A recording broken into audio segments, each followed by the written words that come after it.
పేరు శ్రవంతి, మా ఆయన పేరు నరసింహచారి. మాకు 2013లో పెళ్ళయింది. ఖమ్మంలో పెళ్ళయింది. అమ్మగారు ఖమ్మం, అత్తగారు ఏనుగుల. నువ్వేం చదువుకుని మీ ఆయన ఏం చదువుకున్నాడమ్మా? నేను డిగ్రీ చదివిన, ఆయన ఇంటర్ చదివిండు. కరెంట్ పని చేసేది.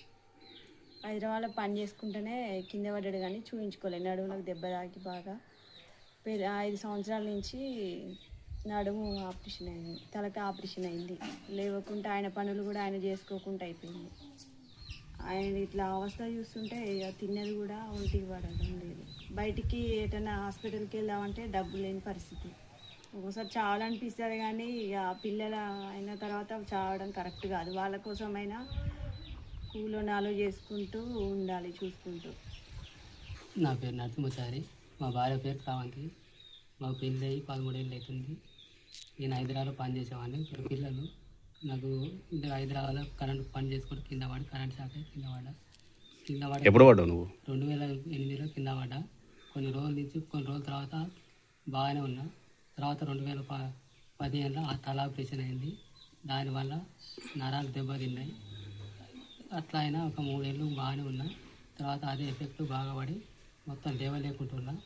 మేము బయట కొన్ని రోజులు బయట ఉన్నాం. అప్పుడు కూడా మా నాన్న మా అమ్మ వాళ్ళు మొత్తం ఖర్చు పెట్టుకున్నారు. హాస్పిటల్ ఖర్చు కూడా మా అమ్మ నాన్న వాళ్ళు పెట్టుకున్నారు. ఎంత పెట్టుకున్నారు? ఒక 2-3 లక్షల దాకా వాళ్ళే పెట్టుకున్నారు. వాళ్ళ పరిస్థితి కూడా అట్లే ఉన్నది. ఇప్పుడు పెట్టుకోలేని పరిస్థితి. నా పరిస్థితి కూడా అంతే ఉంది. బయట పోవడానికి తీసుకుంటాను. 2020 నుంచి మంచాల పడ్డా. ఎప్పుడు? 2020 నుంచి మంచాలకే పరిమితమైన. అప్పటి నుంచి కూడా వాళ్ళు మా నాన్న మా అమ్మ మా భార్య చూసుకుంటుంది. మా భార్య కూలి పనిపై రోజు 200 రూపాయల కూలితో నన్ను ఆడుకుంటుంది. ఇంతవరకు మందులు లేవు, ఏం లేవు. ఎవరు తెచ్చింది లేదు, ఎవరు పెట్టింది లేదు.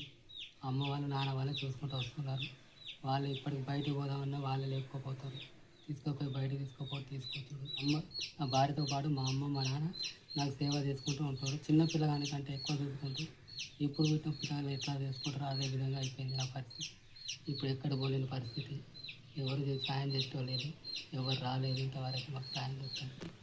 అది ఇలా వచ్చింది. పిల్లలు పెద్దలు అయిపోతారు. వాళ్ళ పరిస్థితి దారుణం అయిపోయింది.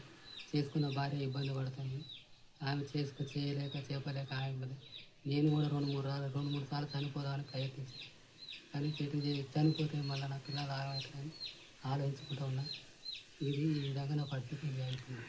ఇంటికి బోధికై ఉండి నా పరిస్థితి ఈ విధంగా అయింది. ఇటు భార్య పిల్లలు చూసుకోలేకుండా అయిపోయినా.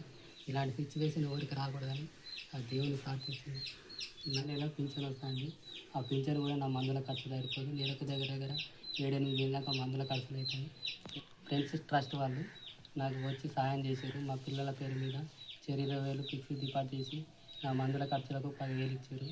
ఇప్పుడు మందులు నెల కన్నా మందులు ఇప్పిస్తానని హామీ ఇచ్చింది. ఇది వాళ్ళే నెల మందులు ఇప్పిస్తానని చెప్పారండి. ఏ ప్రభుత్వం కూడా నాకు సాయం చేయలేదు ఇంతవరకు.